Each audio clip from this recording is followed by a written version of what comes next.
Welcome to our Catholic Cooking for May, the Pope Leo edition. So as you know, every month we try different new to us Catholic recipes from different cookbooks.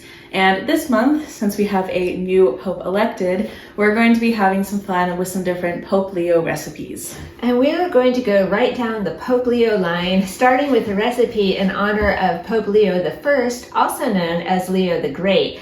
So for him, we are making Italian stracciatella soup. I really hope I'm saying that right. I don't speak Italian. The recipe is from the Serious Eats blog, and it's also called Italian Easter soup, which is very fitting since we're still in the Easter season. Next, we're going to be revisiting this cookbook, Buon Appetito, Your Holiness. And this had several Pope Leo inspired recipes, but we're going to be trying the Sole Amandine for Pope Leo XIII. And then finally, in honor of our new Pope, Leo XIV, we are going to try a recipe for Portillo's chocolate cake, which evidently this is his favorite dessert recipe ever, so we are going to give it a try. We're starting with a chocolate cake recipe from Portillo's, which is a famous restaurant in Chicago, but one that we have never heard of because we live in the South. But we did read that Pope Leo loves this cake. We also have a birthday here this week, so it works out. And it was really interesting and fun to research a recipe for this cake online because everyone just seems to love it, and yet these are the ingredients. But we did find testimonies from former employees, several of them online, who said, yep, this is how we did it. So we're going to try the recipe as it is. You can buy a chocolate cake kit from the restaurant's website, but that is about $60, so clearly we did not do that. We're just going to trust the internet. So to make this one, you're going to need a chocolate cake mix, chocolate frosting, mayonnaise, eggs, and water. We combined the cake mix with the eggs, then added in the mayonnaise and the water and just mixed those all together. Then put those in our greased cake pans and then just let those bake. And we had some trouble getting them out. Part of the top on that one was ruined, and this one cracked when we transferred it, but we covered everything with frosting and it was all fine. Now we're on to the Italian Easter soup in honor of Pope Leo the Great. Now, Pope Leo the Great lived in the 400s, so we can't actually verify if he ever ate this soup, but we did some research and it is fairly plausible that he did. It's a very simple soup, which we're all for that, and it does have two of our favorite ingredients in it, eggs and Parmesan cheese. And eggs are also a traditional Easter food.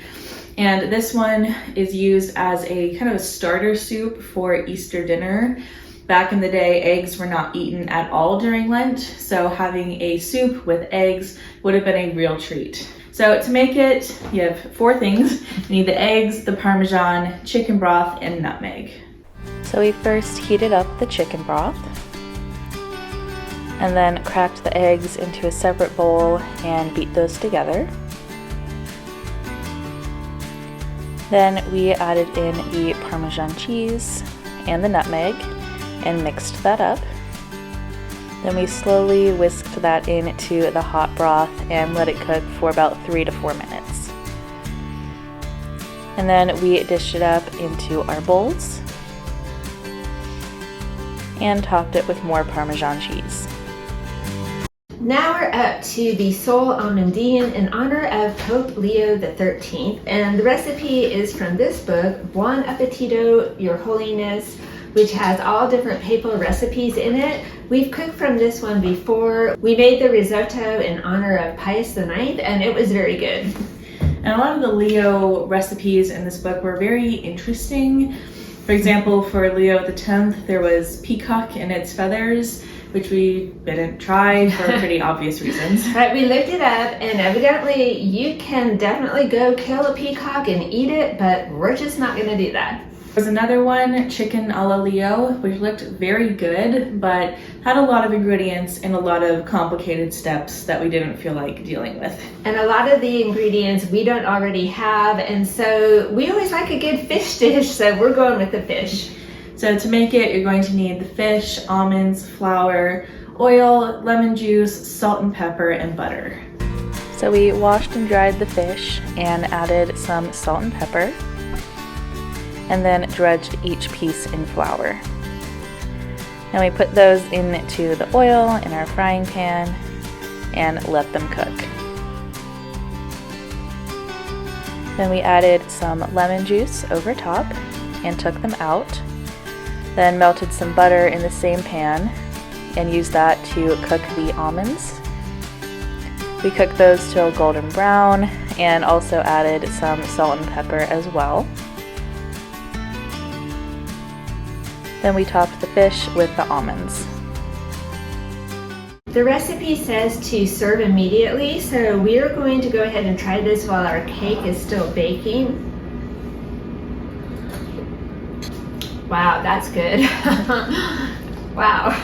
So we read that you could dress this up by adding spinach or meatballs, all very good ideas, but we like it just the way it is. As good as it is. It could work as a Lenten soup as well.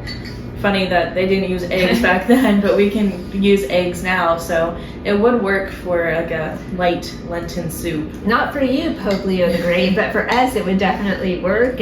Well, the almonds went from golden brown to almost burnt very quickly, so watch out for that if you try this recipe.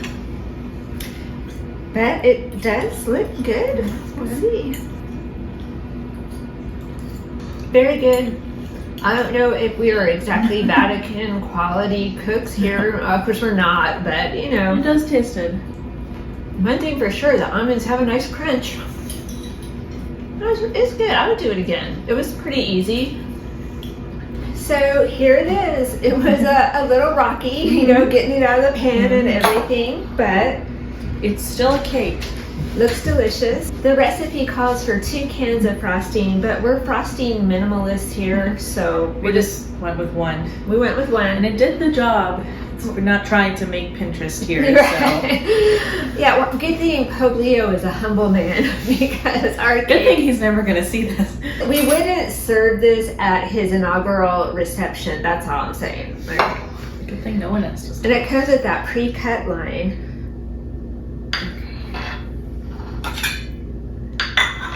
My word, it does look rich and gooey. Oh gosh. It's fine.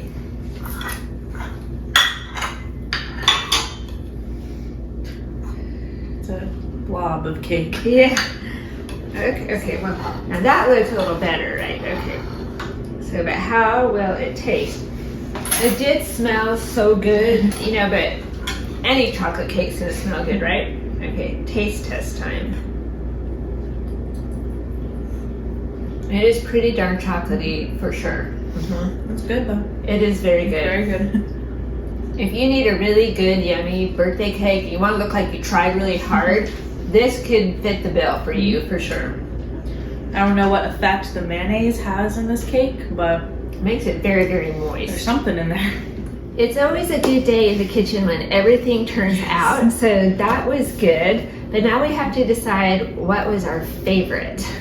We might disagree on this. I don't know. I like the soup the most. Yes, me too. I also like the soup because it was very quick and easy, a win, but really, really good. Really good. It's also not something you would really think of for soup automatically. Putting egg in chicken broth. Well, that's egg drop soup, but I don't know. the secret ingredient being the Parmesan cheese elevates it. Yes.